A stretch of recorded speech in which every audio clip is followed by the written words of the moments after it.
Good morning. Say hi. Say good morning. Good morning, friends.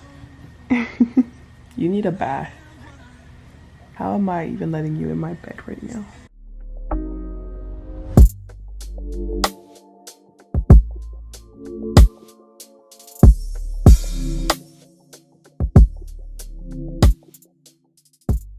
What's up, y'all? It's me again, Jada Christine, and I'm back with another video. Today is October 11th, and this is another vlog 2. It's currently 9 a.m. Today I need to go to Target. I need to go to the beauty supply. I need to go to I need to get a car wash. Oh my gosh, how did I forget? In my last video, in the last vlog I said that the Lord has woke me up at 6 a.m. every single day since I've been home. Yesterday happened again. What I thought it was God, telling me that I needed to start doing something. Maybe that's what it was, I don't know. But all I know is there has been some heavy spiritual warfare I've been experiencing in the mornings. And going back to sleep just leaves me more vulnerable. So this morning I woke up at 6 a.m. I said, forget it, I'm not gonna go back to sleep, because yesterday morning when I went back to sleep, I had the most horrible experience. I don't want to talk about it because forget the devil, but spiritual warfare is real. I literally had to ask my mom to get in the bed with me. That's how bad it was. I was like, Mom, I had a bad dream, please come here. And she did. I love my mom. Like, this is the same woman who I caught at 3 o'clock in the morning when I was experiencing a heavy spiritual warfare for the first time when I first gave my life to Christ my first year of college, who stayed on the phone with me from 4 a.m. to 7 a.m. when she left for work. That's my mama right there. I love her. It's actually kind of funny when I think about it. I knew something was going on. Like, why am I waking up at 6 a.m. and why when I go back to sleep does something always happen in the spirit? Like, why am I experiencing such heavy spiritual warfare? What would happen is I would wake up at 6 a.m. I'd pray really quick, I'd close my eyes, and then I'd see something in the spirit, like with my eyes closed. Like, I'd see something negative. I'm gonna say negative, something not of God. And so I would cast the thought away, or sometimes I would just be, and that's the thing, the devil likes to come at us when we're resting because we're vulnerable, we're tired. Who wants to fight spiritual warfare with their eyes like, halfway closed? So I would see something, and I feel like that was God's way of warning me now looking back, because it's like every single time I would go back to sleep, I would see something or feel something like, ooh, what is that? So I should not have went back to sleep. I didn't know that. But I've learned from this situation. I'd wake up 6 a.m., pray, close my eyes, see something in the spirit, pray it away, cast it away, go back to sleep, experience heavy spiritual warfare during that sleep, that second sleep, where I have a bad dream that I know is not from God. Either temptation, heavy spiritual warfare, something evil, something definitely not of God every single time. If it wasn't a dream, it was an experience. And so yesterday morning, it was a dream. And that dream was really bad. First of all, since it was so bad yesterday, I could not sleep last night. Every 2 hours I woke up and I had prayers playing on my TV. I was like, okay, what do I do? I also called my pastor, and he told me that he had a very similar experience and that other people are going through spiritual warfare right now. And I could definitely see it. I think I saw someone say like spiritual warfare can get heavy around this time of year because it's October, Halloween and all that stuff. I didn't really believe it at first because, I've always been the one that's like, oh, I'm gonna put my costume on, trick or treat, whatever.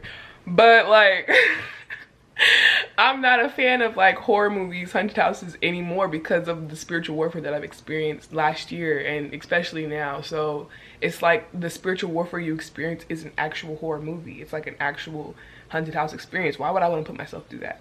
So yeah, I guess it's just heavy right now. It's also heavy when something good is about to happen. I had some really good news yesterday. Last time I had this heavy of an attack, I had good news the next day also.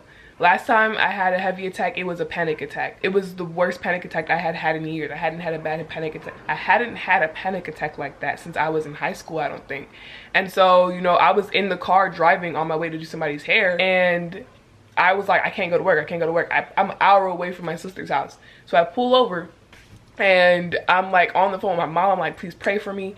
I call my sister. I'm like, please pray for me. I'm trying to pray over myself. I literally felt like I was going insane. Like, the way I was looking, you would have thought I was on drugs for real. And I was like cracked out. Like, I was so anxious. And so it just came over me. And it was so random. I was like, God, you freed me from this. What is going on? but I got through it. And the next day, or around that same time, I don't remember exactly the sequence of events, but I remember I had also gotten good news. That was when I got invited to speak on Revolt Black News, to talk about Black America's faith shift. Every single time that something happens to me in the spirit, like something heavy, some heavy spiritual warfare, some good news comes after. And that's exactly what happened last night. And it's like the devil is trying to put fear into you so that you can't move forward. He's trying to, he sees God is about to bless you with something big, so I'm about to try to ruin your day. I'm about to try to ruin it before it happens. And he didn't succeed, because I literally went into tears when I got the good news. So yeah, last night I was up every 2 hours. I would wake up and evaluate my surroundings and my, you know, I'd close my eyes and like, do I see anything? Do I feel anything? Do I need to stay awake right now, or can I go back to sleep? So I kept going back to sleep. Woke up at like every single 2 hours. Woke up at 6:30, saw something, gotta stay awake. Because if I go back to sleep, I know that's gonna leave me vulnerable. God was warning me every single morning. God was warning me every single morning, like, you go back to sleep right now. So I didn't go back to sleep, and I'm proud of myself. I got some work done. As long as this keeps happening, I guess I'm gonna be getting up at 6 a.m. If you've had a similar experience, or if you've been experiencing heavy spiritual warfare and random attack of anxiety, depression, just heavy spiritual warfare, let me know in the comments. And just know that is the devil. That is the devil. He's trying to mess with you. He's trying to throw you off your game. Stay focused, keep your eyes on God. When I told my pastor, he told me to cast those thoughts down, keep your mind on heavenly things, think of the fruits of the spirit. Stay on guard, y'all. Also, what has helped me, you know, the devil can come through open doors. I spend a lot of time on social media when I wake up and when I first go to sleep. So the Lord told me to maybe take that time and just, you know, don't go on my phone, you know, not even just like, oh, you need to pray, you need to worship, whatever. But I spent the time before I went to sleep watching The Chosen, for example. And when I woke up this morning, I did work instead of picking up my phone immediately. That definitely helped, because I wasn't immediately feeding my mind with whatever the devil could show me, because he uses the media, he uses everything around us. So I'm sorry if that was too long, but I had to share it. It was a crazy experience. I'm going to make breakfast. I feel like these vlogs are going to turn into a lot of just random talks, because this is what keeps happening. I completely forgot that I have a DMV appointment at 11 and it's 10:37. So I'm waiting for my big sister. I'm waiting for my sister to bring my car back, and I need to do my makeup because I'm taking a new DMV picture. I have about 13 minutes to do this. So let's see how it goes. I did not make it out the house on time, but I did not want an ugly DMV picture or ID picture, because in my last picture my eye was squinted, one eye was squinted and one eye was open. So I had to get it done. After the DMV, I'm gonna get my car washed. I'm going to go to Target. I'm going to go to the beauty supply, and that's gonna be that. All right, so I just got out of the DMV. I hope my picture turned out good. The lady said she liked my little, you know, my short little afro. She said it was cute. The first picture I took, my eyes were closed. I didn't get to see the picture. I'm gonna see the picture in the mail in about 2 weeks, apparently. They gave me a little temporary license until then, because mine expires on my birthday in 2 days. I'll probably do a birthday vlog. That'll probably be the next vlog. I don't have any specific birthday plans, but I think I'm just gonna go to dinner with my family. You know, I've always wanted like to have a big birthday party, but like literally, even when I was little, I've always wanted to have like a giant birthday party, like the ones you see in the movies where everybody's like dancing and it's just a vibe. But I've never had enough friends to do that, for one, and it just never works out because my birthday's in October. It be raining, but you know, we still gonna have a good time. We're gonna have a good time. I think I want some seafood, but now I'm on my way to the beauty supply. I need to get ooh, I just ran a red light. Okay, in my defense, the light was yellow. It turned red in the middle of it, but not as I'm leaving the DMV. Anyways, I'm on my way to the beauty supply. I'm about to get some supplies for my hair because I ran out of my shea butter, my oils, and we're trying to keep this natural hair popping, okay? And in order to do that, we have to take care of it because I said, God, if I'm gonna go natural, I want my fro to be popping. I want it to be long, kinky, and healthy. So that's what we gonna do. So I need to get that shea butter, I need to get that oil, and I need to get this. Oh, I want to try this new mousse. I think I'm gonna get it at Target. Not mousse, it's like a custard, a curl custard. Right now I use the what's it called, Aunt Jackie's curls, something like that. But I'm gonna try something new that I saw on TikTok. I refuse to bring my whole camera in the beauty supply, so I'm just gonna bring my phone.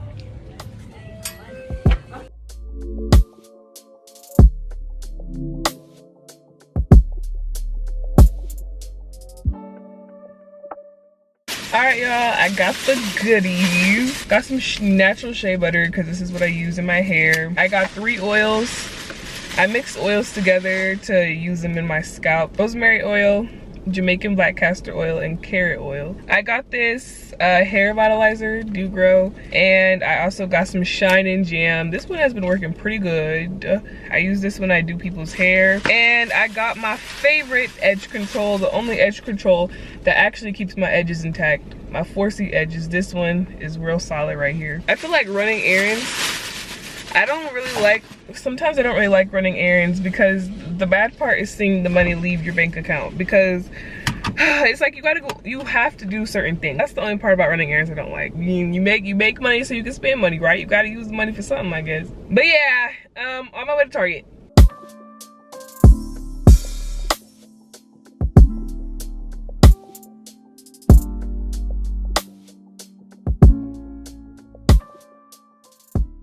Okay, Target or Target. When I tell you, I saw the most gorgeous man in there. He was so handsome. And I just have to acknowledge that and appreciate that real quick. He was about 6'6" and he's brown skin. He has some cornrows.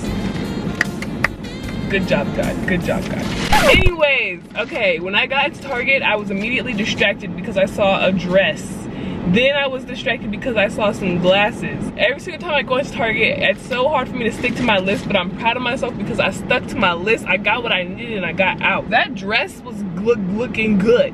Them glasses was fire. I would have put them on right now, but I didn't. Oh, I lied. I got some Gushers. Gushers weren't on my list, but I like snacks. I got some soap. This is my favorite soap. It's my favorite scent. I like smelling like aloe vera and green tea. And then I got this baby oil gel. I don't use regular lotion because my skin is dry. I got eczema. You got eczema? I gotta use baby oil gel and shea butter mixed together. I got this sugar scrub because I need an exfoliator. It's fall. The skin can be dry. I got some new face wash. I just used Dove Sensitive Skin Wash. This has done the best thing for my skin. Lastly, I got the curl custard I was talking about because I didn't want to use Aunt Jackie's. I saw this on TikTok and I wanted to try using Big Papa or the Do. I wanted the Do Bee Girl, it's called the Do Bee Girl, but I got the Do Big Papa. Big Papa. Man, he was so fine. It's okay though. Anyways, where are we going now? I'm kind of hungry low key. Maybe I'll stop at a boba spot or something and get something to drink. So we're gonna go to a car wash. It's about to be 1 o'clock. Let's hit it.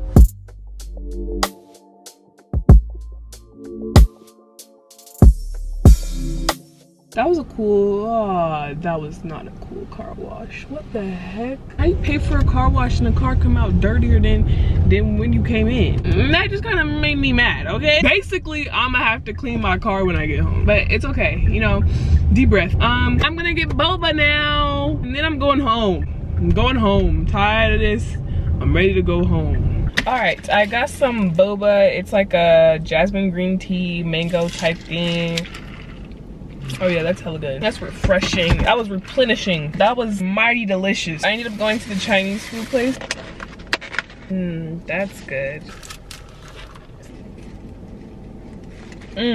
This is really good. I didn't even have to use like the sriracha or nothing. Wow, this is freaking delicious, man.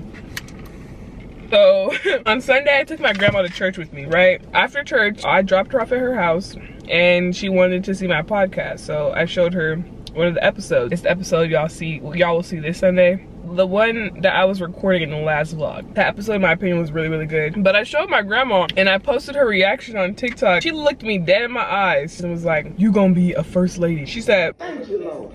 My babies are all under the Lord, and trust the whoever you marry is gonna be a pastor. And you're gonna be a first lady. Okay. I don't know how soon, how far down the road. You're gonna marry a great man of God. He's gonna love you. But he's gonna be fun to be with, fun too. Yeah. He's gonna be filled with the Holy Spirit, live the life that God wants him to live. Gonna be walking by. I know my baby was so well versed. That is beautiful. God, that was good. People in the comments were like, "Receive it. That's a prophecy. Your grandma out here prophesying over you. You better receive that." I was kind of shocked because I was not expecting her to say that at all. But she thought it was really, really good. I'm glad she enjoyed it because my grandma was like the one who really instilled in me things about Christ when I was growing up. I'm super grateful for that. I am, because I don't know who I'd be if I didn't have the Lord. But my grandma told me I would be a pastor's wife though. Honestly, that thought has crossed my mind before. The stuff that I go through spiritually, the way that I want to be in some form of ministry, my husband is going to need to be called to like a really high standard. And I think that's going to be for every single woman of God. You need a man that can pray for you in the spirit. You need a man that can cover you spiritually, not just physically, mentally, like emotionally. He has to be able to cover you spiritually. And that's one of the most like top things on my list, because like, I will not feel safe with the man if he doesn't know how to pray over me. I won't feel safe with the man if he's not spiritually mature, because I won't be able to come to him saying, "Baby, I'm battling this right now," and he don't know what to do. He don't know what to say. He gonna be like, "Oh no, just pray." Nah, man, I need you to go to war for me. No, with me. If he doesn't know how to, like, you know, do that kind of thing, I won't be comfortable with him. And I was literally thinking about this. Like, there's plenty of guys I've come across that I'm like, "Oh, he's cute. You thought I was feeling you?" There's plenty of guys I've come across that I was like, "Oh, he's kind of cute." But I can't even fantasize life with you because I wouldn't feel safe laying in your arms because you can't pray. I want to feel safe laying in your arms because I know you fighting demons and you don't even know it. It's like, dang, like I don't even know if I've met a man. I haven't met a man my age that hits every standard. It's not like I have these outrageous standards. I like to joke around and say that I want an NBA husband. But like, NBA husbands are notorious for cheating on their wives. If I end up getting a pastor husband, that's a very drastic difference from an NBA husband, but it's okay. Who cares about being an NBA wife? I'll be a first lady. No, because when I think about the life I want to live and what I want to do when I'm older, I've always seen myself overseeing some kind of community center. And when I was younger, it was some kind of creative community center. In my head, I'm like, this is going to be dope. Like, people are going to come here and they're going to be able to do this. We're going to have events, you know. As I got older, that community center changed into like some faith-based creation in my head. I looked back at it, I was like, this is low-key, it sounds like a church. But I don't know if I could call it a church because I ain't gonna be preaching. And so I would love to do something like handle events for a church, or, you know, oversee something with someone, because that involves community. Because I know that when I'm older, I want to work with the community in some way, shape, or form. That's always been like my main thing. I want to have events for the community. I want to, you know, speak life into the community. I want to encourage the community, and that's what churches do. Churches are for the community. Churches are community. If I happen to become a first lady or a pastor's wife, I wouldn't have a problem with it, straight up, because I'm gonna have a ball, for real. Shoot, our church gonna be the best church you ever been to. My grandma funny. Loki though, she may have the gift of prophecy, because there's some things she told me when I was younger that I'm starting to see in me right now. Like, I can't even say it all because, you know, you gotta keep some things a secret. But one thing she told me when I was younger is that I love to talk. She used to watch Oprah every single day. She was like, "Jada, one day you're gonna have your own talk show." Look who got a podcast right now. And I know it's not all on and popping yet, but it's doing pretty good, and I'm proud of myself. Look what the Lord got me doing. The Lord got me hosting a podcast right now. Grandma, you may have a gift. My grandma might have the gift of prophecy, for real. And my uncle, she told my uncle he was gonna be an author. I don't know. I think I heard her say that. She told my uncle he was gonna be an author. He's an author of multiple books, several books. She told my first pastor before he became a pastor that he was going to be a pastor. Then he became a pastor.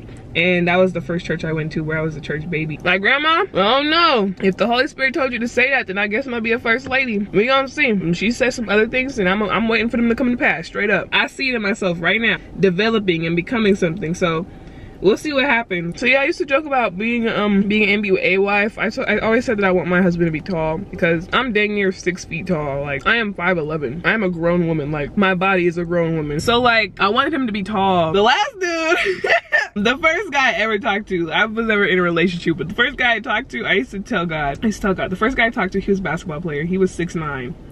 I said, God, the next man you have for me, he's gonna be way better. He's gonna play basketball better. He's gonna be taller than him. He's gonna look better than him. He gotta be at least 6'10".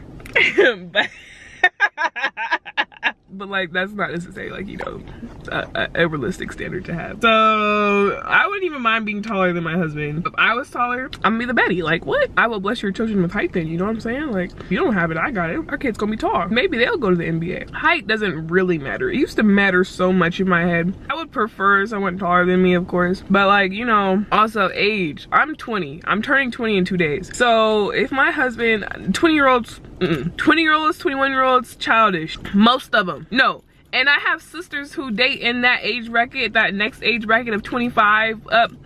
Man, I don't know. Maybe I'm gonna have to wait a few years till I get into my first relationship. Dang, is my necklace stuck? I could wait. I'm living my single best life right now. But honestly, I would date older than I am right now. Like, only thing is I'm a goofy goober. The first guy I talked to, he said I was like a little immature. But I don't even see it as immature. I see it as I'm just a clown. Like, I like to laugh. I'ma laugh when you kiss me. I'ma smile in your face. And I'm not laughing at you. I'm just laughing because it's freaking funny. Like, guys have called me immature, sweetheart, unexperienced. I'ma claim it. I used to be offended because guys wouldn't want to mess with me because of it, but hey, what about it? I'm gonna be innocent then. I like being myself. I'm a little childish. I'm not gonna act grown. Even when I'm older, I'm still gonna be a clown, so it's all good. I'm gonna still laugh. I'm gonna still bust a move. And my husband was gonna have to have a sense of humor. He doesn't have to have it, but he has to have like a comforting, peaceful spirit. I'm very high strung. I get anxious easily, and I feel like a lot of girls get anxious really easily. So I want somebody that can even me out, because if I'm having a panic attack, like, I want him to be able to peep that and be like, okay, you know, take a deep breath, whatever. If he doesn't, if he's anxious, then we can be anxious together and help each other. What else? I hope he's very emotionally mature and good at communicating. I have really good relationships with my siblings in the matter of communicating and stuff. We used to fight a lot, but now we have really healthy relationships. I don't like holding grudges. Oh, you have to be patient. It takes a minute for me to get talking to you. Some guys I've met, they literally get to know me in one session. Like, I would sit and talk to some guys and they would literally like ask me so many questions, and I'd be like, dang, this is good conversation. I didn't know guys could hold a conversation like this. There'll be conversations I have where they'll ask the most random questions, and I love that. Like, yes, get to know me. Ask me about my life. I'll tell you everything if you ask. Like, I'm an open book if you ask me. I'm not gonna tell you all my business if you ain't ask me. I will tell you at what age I learned how to be potty trained if you ask me. This one guy, he asked me if I would date a white man. I cannot answer that question because I don't know if I would. People ask me like, oh, would you date a short guy? Would you date a white guy? Would you date someone out of your race? It depends on the situation. Like, I'm not gonna have all these standards if a good guy comes up to me and he's like, he happens to be white, he happens to be short, he happens to be Hispanic, whatever, then we can see where it goes, you know? But I really feel like I have most in common with someone who looked like me in general. I think that's for everybody because there's very different cultural differences. There's very different lingo differences. You know what I'm saying? I don't know if I would mesh well with someone who's white. I think he asked me because he thought I seemed white, like whitewashed. And I was kind of like, dang, do I seem whitewashed? If I do, then I do. We will see what God has for me. That was a long talk. I'm gonna go ahead and end the vlog right here. I actually have a lot of stuff I need to do when I get in the house. Oh God, my neighbor's outside. Okay, he's gone. Anyways, what I was saying was I'm going to just take care of business. I have a lot I want to do. I don't want to go to bed late, so if I'm gonna be waking up early now, so stay tuned for this episode coming up on Sunday. Hope you enjoyed this video. Please come back. Please spin back. Come see me or listen to me again, and have a blessed day. Bye, y'all.